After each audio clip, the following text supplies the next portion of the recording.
It's great to see many of you could join us here physically in the room, and I can also see a large number also connected remotely on the screen via Zoom. May I remind you, this is a hybrid press conference and interpretation is available into 6 languages. As you know, the Ministers of Home Affairs met physically in Brussels this afternoon to discuss the situation in Afghanistan and possible implications in the area of home affairs. I would like to welcome on my right the Slovenian Minister of the Interior, Mr. Aleš Hojs, who called and chaired today's meeting, and on his right, Mrs. Ylva Johansson, the European Commissioner for Home Affairs, who I believe flew in from the States for this meeting today, so very happy to have you with us. Minister and Commissioner will first give a brief overview of today's discussion and outcomes, and then they will be available for your questions, both from the room and on Zoom. Minister, I will first give the floor to you. Thank you. So I will speak in Slovene. Prav lepo pozdravljeni vsi skupaj, spoštovani novinarji in novinarke. Kot rečeno, smo ravno kar zaključili z izrednim zasedanjem notranjih ministrov, namenjenih razmeram v Afganistanu, glede na to pa, da smo seveda formatu notranjih ministrov smo bolj kot razmeram v Afganistanu posvetili temu, kako te razmere lahko vplivajo na razmere v naši skupnosti, v Evropski uniji in naših državah. Moram seveda povedati, da je bilo iskanje skupnega stališča, ki je na koncu tega zasedanja rezultiralo v skupni izjavi, kar precej težko delo, zato naj na začetku uvodoma rečem, da se zahvaljujem vsem državam članicam, ki so iskale kompromis pri tej izjavi, ravno tako komisiji, ki je pripomogla k temu, da smo srečanje zaključili z skupno izjavo. Seveda pa kljub kompromisu ocenjujem, da so stališča notranjih ministrov zelo jasna, zelo razumljiva. Predvsem pa so usmerjena v to, kar je za notranje ministre najbolj pomembno.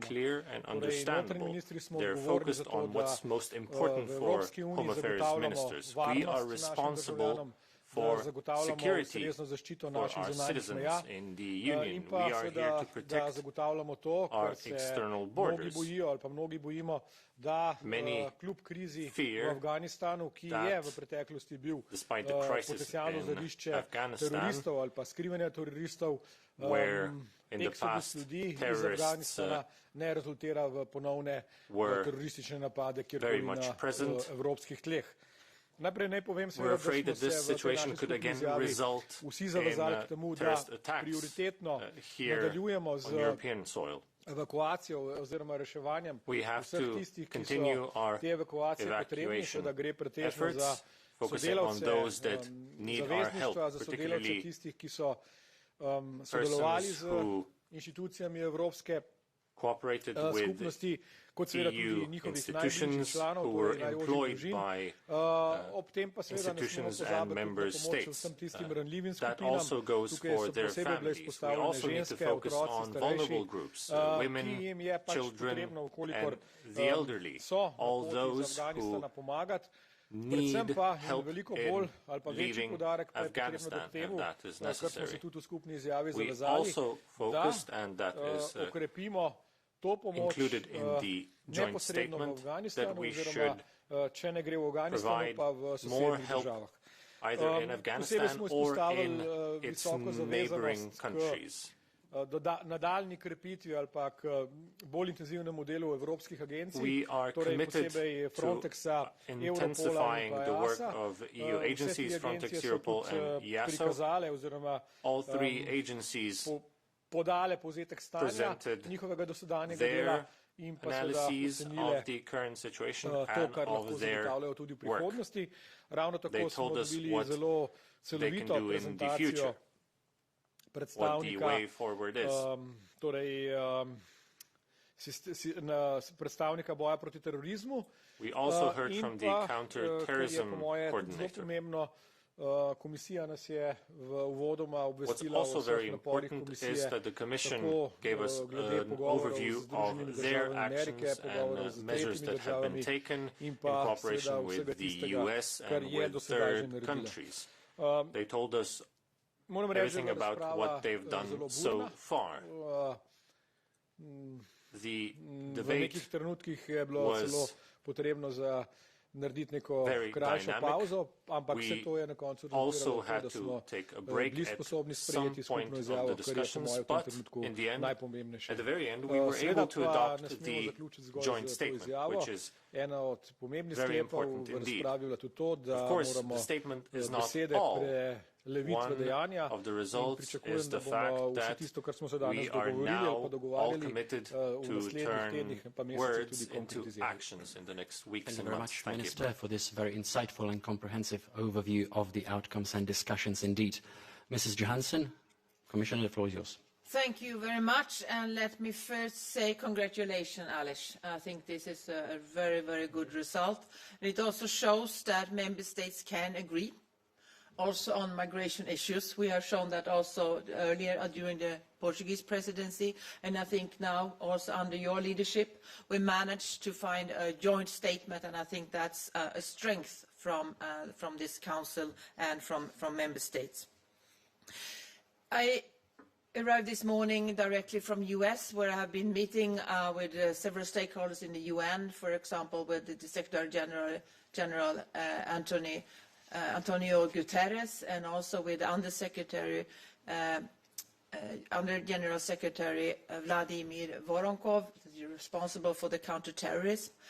And I think that what we see now in Afghanistan, of course, nobody can make a forecast what's going to happen, because things change almost on a hour to hour, or at least day by day. But it's important to see what we can do now to avoid a humanitarian crisis. This is the best way to avoid a migration crisis, is to avoid a humanitarian crisis. And that's why we need to support Afghans in Afghanistan. The UN remains on the ground. They have people there, we can help them and support them.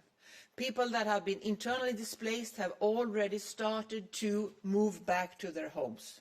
UN Women, which I also met with, for example, are also supporting safe houses for women. There are a lot of things that we also can support in Afghanistan, and we should do that.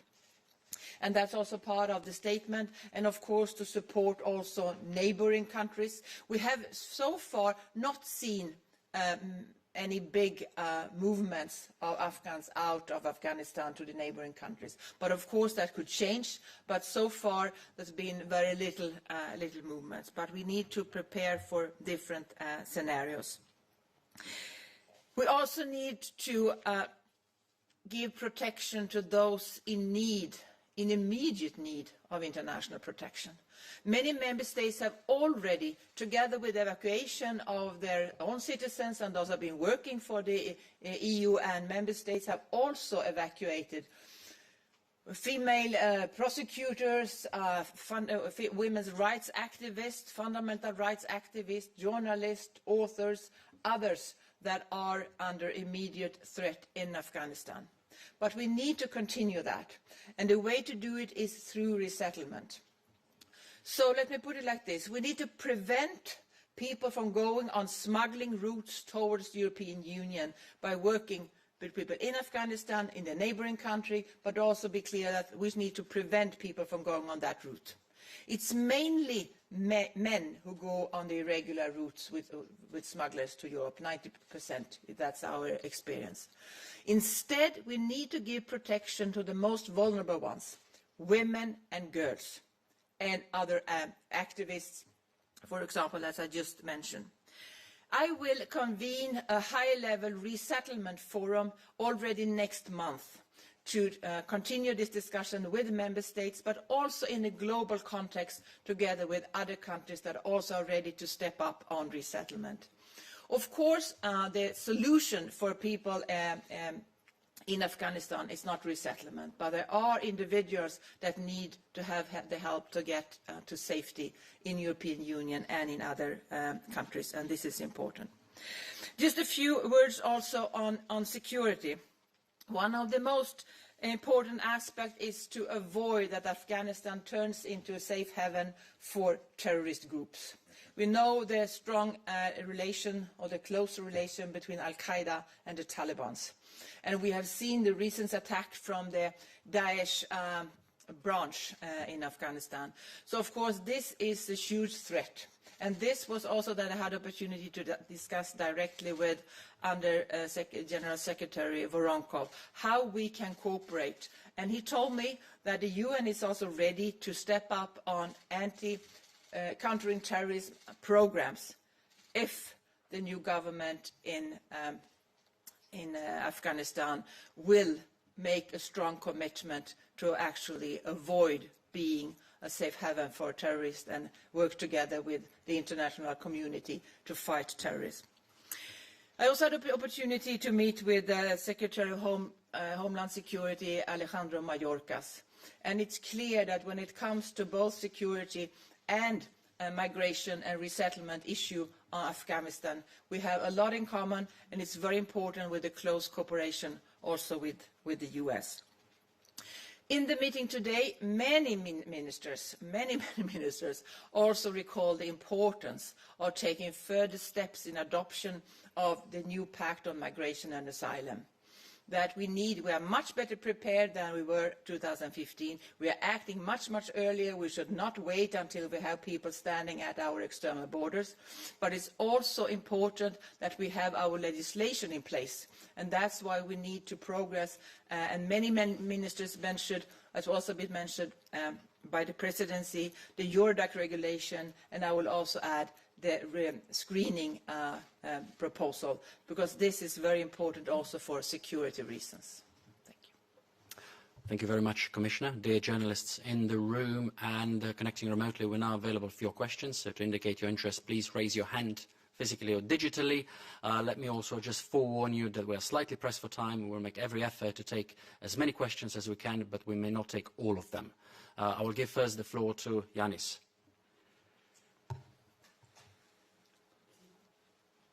Yanis, please step up to the microphone. You will find microphones on the left and right side of this room. Thank you. Hi, Yanis Paleologos from Kathimerini, Greece. Question for the Commissioner.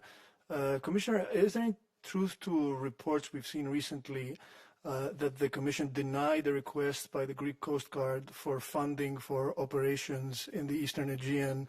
And I ask that because there might be a new wave of refugees coming from Afghanistan, and this could be a pressing issue in the near future.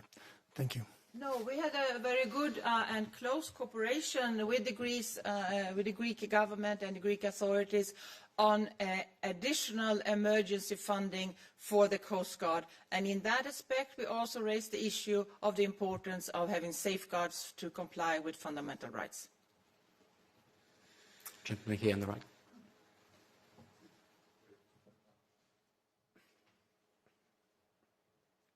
Deutsche Welle. A question for the Commissioner on your resettlement forum next month. How many vulnerable people from Afghanistan have to be resettled? What are you aiming at? What are the numbers? Nobody can say any numbers on that. And first, it's very difficult right now to get people out of Afghanistan. So, of course, this is also an issue of how the practical things. But we are not setting up that kind of numbers and goals. European Union, in difference to, for example, Canada, we are receiving also a lot of people irregularly arriving in the European Union. And we, last year, for example, we gave asylum to 300,000 people in the European Union. And on top of that, we also do resettlement for legal ways. And in my new pact of migration and asylum, I'm very clear that I will move to have less irregular arrivals and more people coming on the legal and safe way through resettlement. And this is, of course, now in the light of Afghanistan, very important. But I will not come with any numbers. Irene, please.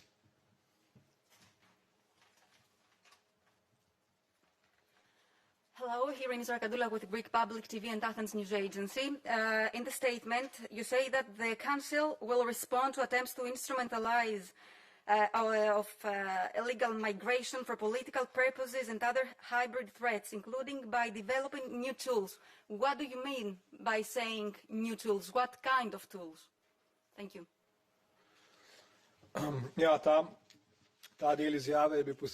This part of the statement was added posebej na zahtevo Baltov, Poljakov in vseh ostalih, ki se trenutno soočajo z all the other member states who are currently hibridnimi, če rečem temu tako, ali pa z izkoriščanjem migracij v politične namene, to, kar izvaja Belorusija, je seveda, če rečemo bolj po domače, hibridni napad. Katera orodja bomo uporabili, pa seveda v tem trenutku jasno, da je v prvi vrsti potrebno zavarovati zunanje meje. Torej, tako kot to že počnejo Balti. The Baltic states are already doing so, and I do not see any other tools which we have available. We have to protect the external border with Frontex officials, lastnih varnostnih sil, glede na dolžino meje, kot recimo v Sloveniji, ki ima kar 600 kilometrov meje, šengenske meje, pa seveda jasno, da je potrebno to mejo tudi fizično zapreti. In v tem trenutku velika večina ali pa precej velika večina držav pomaga tem državam tudi z pomočjo, ki vsebuje tudi distribucijo ograj oziroma postavitev leteh z dodatnimi monitoringi, torej z pregledi dronov meje. Slovenija konkretno je poslala tem državam tako ograjo kot tudi napotila naše policiste, ki nadzorujejo mejo z droni in pa seveda to, kar pravzaprav vsi pričakujejo, tudi dodatno finančno pomoč. Policy officers who control the border with drones. Thank you.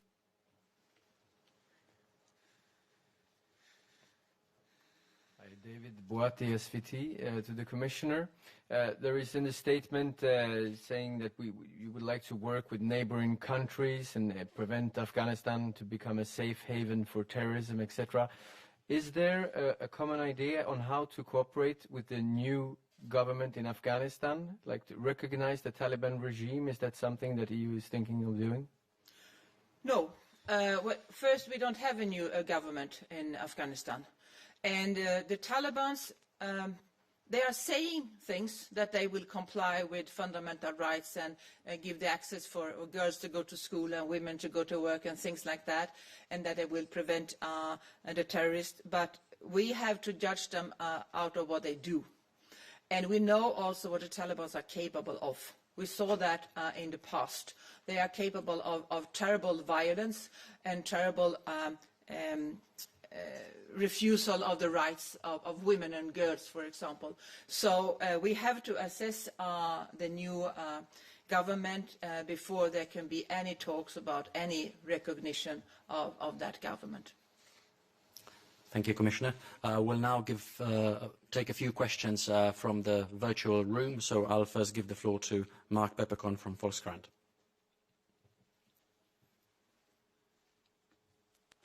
Good evening, this is Mark Peppercorn, the Volkskrant. I have one question actually, both for the Commissioner and for Minister Hoijs. I wonder how can the EU actually guarantee the right for Afghan people to ask asylum here in Europe if the borders are actually closed and the political message of today is don't come here, stay in the region. Thanks.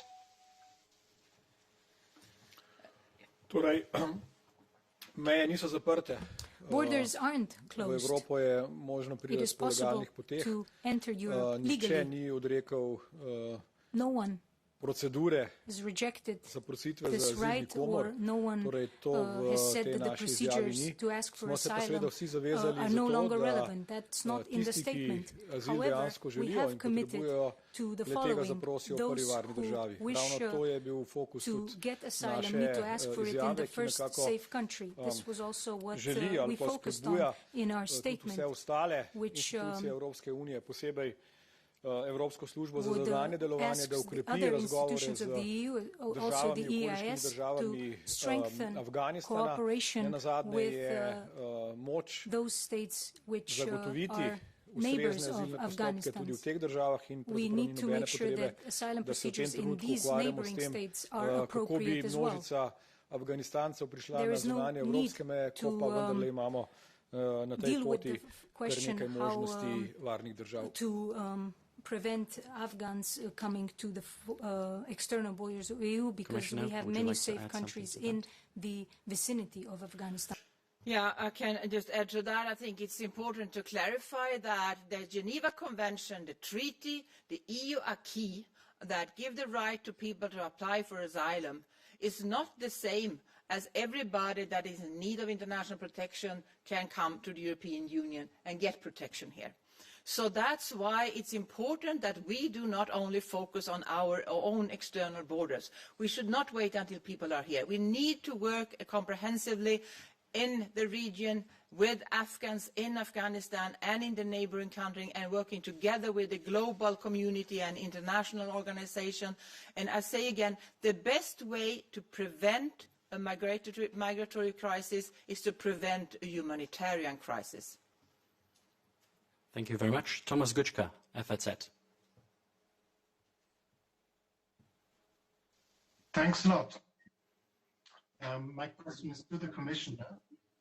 The statement says the Commission should prepare an action plan on Afghanistan and make it more operational. Specifically, the German Minister Seehofer has said before the meeting, has called upon the Commission to prepare an action plan that gives additional help to those countries that are willing to accommodate and take care of Afghan refugees. So my question is, do you see any way that what we have with Turkey, the agreement with Turkey, could serve as a role model for agreements with, for instance, Pakistan, Iran, and other countries in the region? No, I see that we need to support countries, neighboring countries and countries in the region, but that has to be tailor-made from the needs that we can see there. And right now, we do not see a huge increase of Afghans in the neighboring countries. And I think the first thing is to try to do everything we can to avoid a humanitarian crisis in Afghanistan, to avoid a situation where women's rights and human rights are very much violated in Afghanistan. This is the priority one. Then, of course, we need to prepare if there will be more Afghans leaving Afghanistan to the neighboring countries, and then together with the neighboring countries see what kind of support is most relevant here to give people in need. And that could be both direct support to Afghans. That could also be some part of resettlement for vulnerable group. But I don't think it's a good way to copy-paste the Turkey EU statement. Thank you very much. And we have Markus Becker from The Spiegel. Yes, thank you. My question is quite similar to the Commissioner and maybe to the Minister as well. To make the new plans work, obviously it would be necessary for the countries in the region to be prepared to take in potentially large numbers of refugees. What makes you think that those countries are prepared for that? Thank you. Let me put it like this. I think that we should recognize that we are not only the EU that need to work here. We need to work also with we need to have a global response here, and we need to work very closely also with international organizations, and not at least with the UN to do this. And that's what the kind of discussions I had yesterday in New York with the UN representations. And what they stressed, for example, is to avoid humanitarian crisis. For example, now we are supporting with humanitarian aid. The EU has said that we will quadruple our humanitarian aid to Afghanistan, where people are having their food packages. But they need also seed. They need also help to have a normal life, and also the local economy. When I spoke to UNHCR Filippo Grandi this morning, he told me that of these internally displaced people, now many of them are starting to move back to their home country, to hometowns. This could also be a way of supporting people. So I think that it's important that we are not we need to work together in the EU with all member states. That's why it's so good we had this declaration agreed. But we also need to work globally and with international partners, and not at least with the UN that is on the ground. Minister, I don't think that I have to add something. Thank you. It's everything. Maria. And I would like to ask if we still have any interest for the questions inside the room. Hello, it's Maria Saraf with Εφημερίδα των Συντακτών Greece. A question on the talks with Taliban, because till now we knew that the EU was speaking with Taliban for practical matters, to be able to evacuate people, etc. Do the talks continue? In which context? And if these talks could be or are already political, which are the preconditions for the EU to recognize Taliban government? Thank you. The EU is quite far from recognizing the Taliban regime. First, we have not seen a government yet. And second, we have clear conditions for that to be able, first, if we are going to be able to continue with the development aid. This is the first one. And another question is whether we will actually recognize a new government. I think that we are quite far from that, and we have not seen any answers to the important conditions that need to be fulfilled. Gentleman here. It's Tomasz Bielecki of Deutsche Welle and Gazeta Wyborcza. I have a question both to Commissioner and Minister. I'd like to come back to the issue of the tools addressing the instrumentalization of illegal migration. Have you discussed the possible new sanctions on Belarus in this context, which was, I think, in recent days requested both by Lithuania and Poland? And the second question, have you discussed today also the situation on Polish-Belarusian border with more and more reports on pushbacks by Polish side to the Belarus, and with also the ongoing controversy about people stranded between Belarusian and Polish border guards at the border? What would be your comment on this situation? Thank you. Yeah. Najprej ne rečem seveda, da je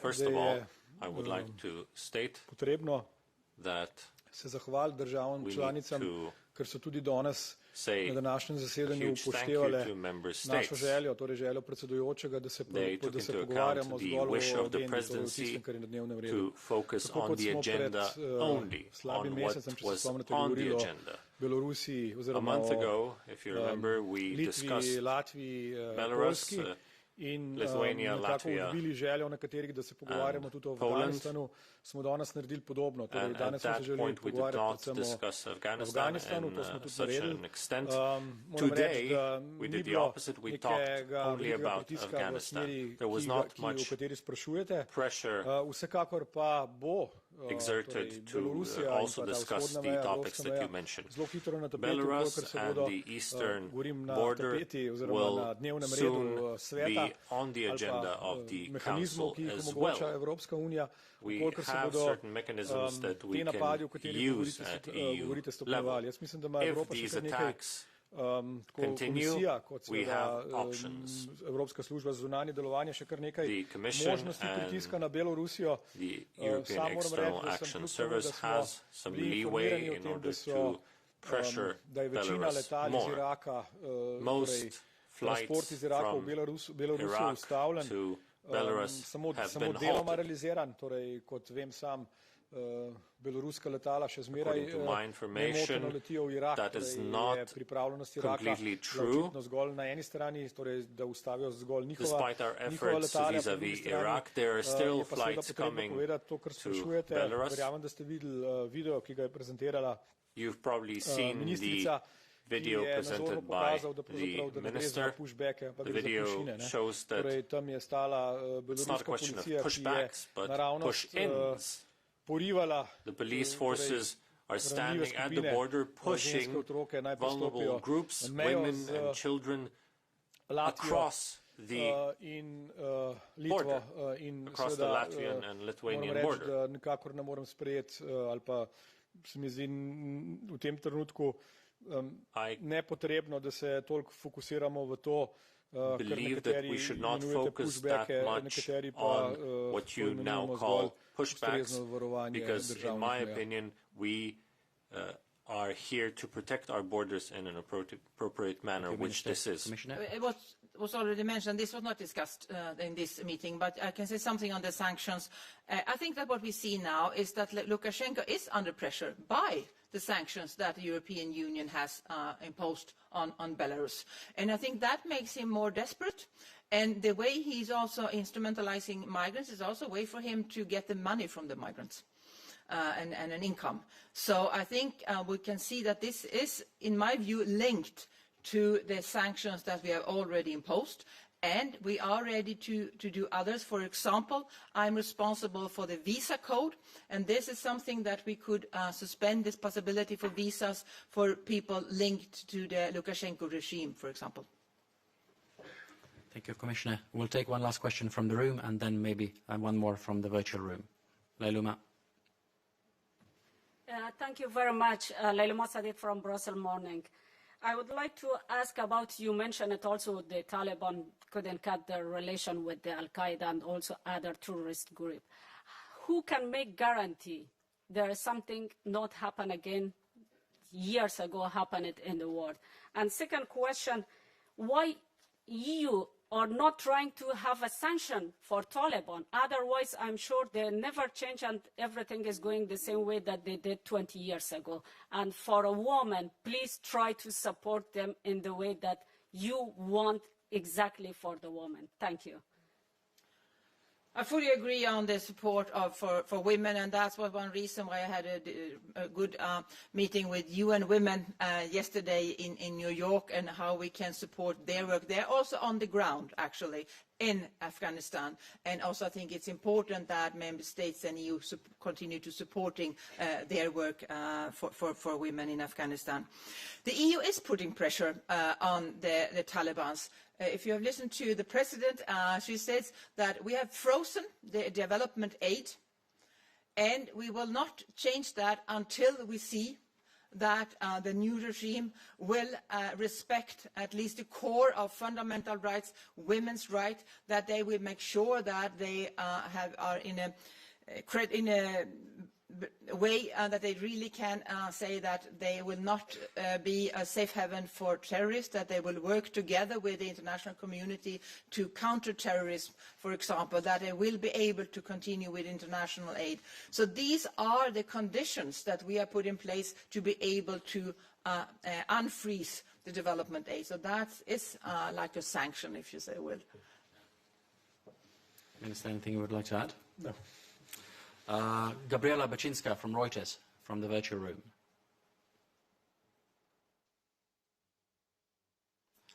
Gabriela, we have trouble hearing you.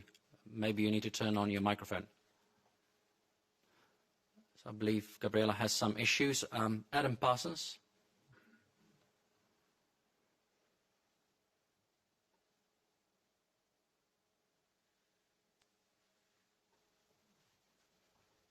Hello there.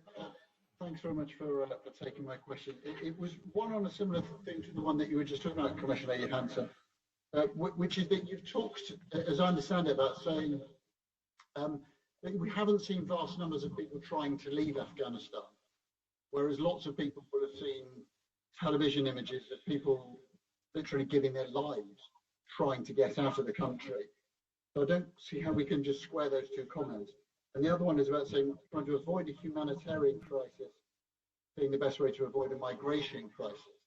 And you talked there about freezing aid, but if there's no political links between the EU and Afghanistan is threatening to flood Europe with drugs if it doesn't get its way. Do you really think that you can avoid a humanitarian crisis without doing much, much more to engage with the Taliban? Sorry, I had some problems hearing you, so I hope I understand the questions right. But first, of course, people in Afghanistan are terribly frightened. I should be that as well if I was in Afghanistan. We know what the Taliban are capable of. And of course people are frightened. And this is actually why we need to resettle those most vulnerable, and that's why we have evacuated people that have been working for the international community or for EU and member states. So of course they are afraid. But it's also important to see what is actually, nobody can predict or forecast what's coming. Not even tomorrow or the day after. But we can look what's happening right now. And that was my aim, to have these sincere talks with UN yesterday. And what we see today is that in some areas it seems to be more stable. Not in Kabul, but in other areas. We see people starting to move back to their homes. We have not seen big flows of people coming to the neighboring countries. That's what we can register right now. But we don't know what's going to happen in a week and next month. So we have to prepare for different scenarios. And what you're pointing out is exactly, of course, it's going to be very difficult to support people, humanitarian needs and avoid humanitarian catastrophe if the Taliban do not comply with at least the core of fundamental rights and women's rights, and avoid the terrorists to have a safe haven in Afghanistan, and if they do not allow humanitarian aid. Of course, that's why we need to put pressure to try to have another situation, and also looking into if we can provide support through other channels that are not via the Taliban. For example, many ministers today, and I also call for more support for UN organizations on the ground, for example, but also other international organizations that are capable of actually helping people directly on the ground in Afghanistan. But what you say is of course, true. If the Taliban turns out to be the same kind of Taliban that we saw in the past, there is a huge risk of a humanitarian crisis. I'm sorry. I'm sorry. Is there a follow-up question to this? Just the presence of the EU in the ground for the moment. No. All the EU staff has been evacuated, and the Afghans who worked for EU. Thank you very much. Minister, would you like to add anything to that? Ja, zdaj glede na to, da smo blizu konca, oziroma da given that bomo, kot slišim, vzeli samo še eno vprašanje. We are reaching the end of this event that we will only listen to one more question. I would like to say that it seems that most questions were focused on the external dimension. Ilva herself had to answer questions concerning what's going on in Afghanistan and its surroundings. But at today's meeting, we focused on our job, the job of Home Affairs ministers, how to exchange intelligence data, how to screen people, how to protect vulnerable groups. Even though we might focus on vulnerable groups, people who come into Europe might not all be vulnerable groups. There are many men in these groups, men in their best years, we've heard. So these are all potential security threats that we have to fight as best as we can. Je sprejem legislature vezano na Eurodac. We immediately need to adopt legislation concerning Eurodac in order to have the opportunity to use biometric data and other types of data. The German minister, for example, stated quite correctly that we need to pay attention. We have to be careful that people who were already in Europe, and it turned out that there were criminals, rapists and so on, and they were returned, do not come back again under the guise of an asylum seeker. That's what we were focusing on at today's debate. We need to make sure that we have za svojo službo za zunanje delovanje, pa v tem trenutku seveda nosi glavno breme za to, da ustrezno dogovori razmerja v državah, ki so v neposredni bližini ali pa so sosedi Afganistana. As Minister said, we have time for one last question. I will try to see if Gabriela has sorted out the microphone. Gabriela, Reuters, the floor for the last question is yours.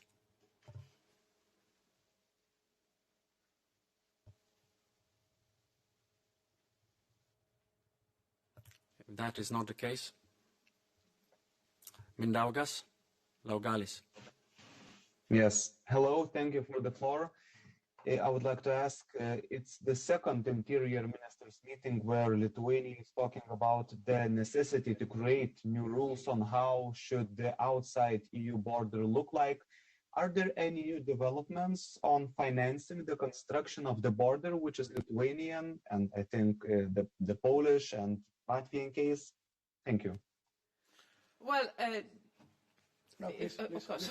Yeah, well, I think it's important to say that we have a proposal on the table with a very strong focus on protecting our external borders and to reaching out to third countries with the external part of migration. And this is a new pact on migration and asylum. And of course it's possible also while negotiating this to come up with amendments, but we have proposals on the table that are actually addressing this. And if somebody would like to have additional things, it's possible also to raise that in the negotiations, of course, with amendments to the proposal. When it comes to the financing of the situation in Lithuania, the Commission, I think, have been quite quick in the financial response, taking into account that we didn't have the proper decisions for the new MFF when this started to happen. We have already decided almost 40 million euros in immediate response to Lithuania. We are in discussions also close with my services on additional financing of the borders. Ja, tako kot je povedala komisarka, yes, I agree with the commissioner. Pomoč, ki jo je odobrila komisija, je šla kar v nekaj milijonov evrov. Sam pa lahko dodam zgolj to, da smo kot Slovenija donirali, torej podarili 10 kilometrov ograje in ko sem preračunaval, koliko ograj bi bilo, če bi vsake 2 milijona prebivalcev Evrope podarili to količino Baltom oziroma Poljakom, bi pravzaprav ta meja že pokrita. Torej moram reči, da smo svojo donacijo 10 kilometrov na 2 milijona naredili kar velik napredek. Bomo pa seveda donirali, ne zgolj to, saj strani Slovenije smo v takih primerih vedno skočili na pomoč. Ne nazadnje bi rad izpostavil, da smo v tistih najhujših letih, ko smo se osamosvajali, torej leta 90 in 91, sprejeli v 2-milijonsko državo 300,000 beguncev. Te begunci so bili pretežno iz Bosne, deloma Hrvaške in Srbije. Po pravici povedano pa je seveda 90% teh beguncev, ki smo jih takrat gostili, bilo žensk, otrok in ranljivih skupin. Ne moških, tako kot se dogaja zdaj, torej ne tistih, ki bi pač morali pomagati ženam, otrokom, staršem na terenu, ne pa nekje izven svoje države. Perhaps not to leave one last question unanswered, as there's only one hand raised digitally or virtually. If Minister and Commissioner have time for one last, Danielle Weber, then we close the meeting. Thank you very much indeed for giving me the floor. It's to the Commissioner. You said that you won't give any figures on resettlement. Other non-EU countries already did so. So my question is, are you planning on getting concrete commitments from member states during the planned summit you mentioned? And where today any other ministers than the one from Luxembourg asking for concrete commitments on resettlement? Thank you very much. I'll start with the last one. Yeah, there were several ministers who asked for stepping up on resettlement. And I guess that will be the case, that member states will step up on resettlement. We are now into an exercise where member states pledge for the resettlement. Of course, that's globally. And they can also choose from which regions they would like to do the resettlement. And I guess that we will see an increased increased number that will be resettled from Afghanistan. So this is an exercise that is right now ongoing, and this is one of the things that will be discussed in the resettlement forum as well. Thank you. Would you announce the time of that forum or not? Not yet. I said, I already announced there will be a high-level resettlement forum next month. I said that in the beginning. Okay. Thank you. Thank you very much to everybody in the room and everybody connected virtually, and especially to Minister Hoys and Commissioner Johansson for their indeed exhaustive replies. We've exceeded our time limit, but we've made every effort to answer every question that you've had. The topic is, of course, very important, and you can also follow the discussions that will be taking this place in Slovenia at the informal defense ministerial and the Gimnik. Of course, they will be streamed live, and you can also still register for Zoom. That is for the defense and the external dimension of the topic. Thank you very much, and have a nice evening.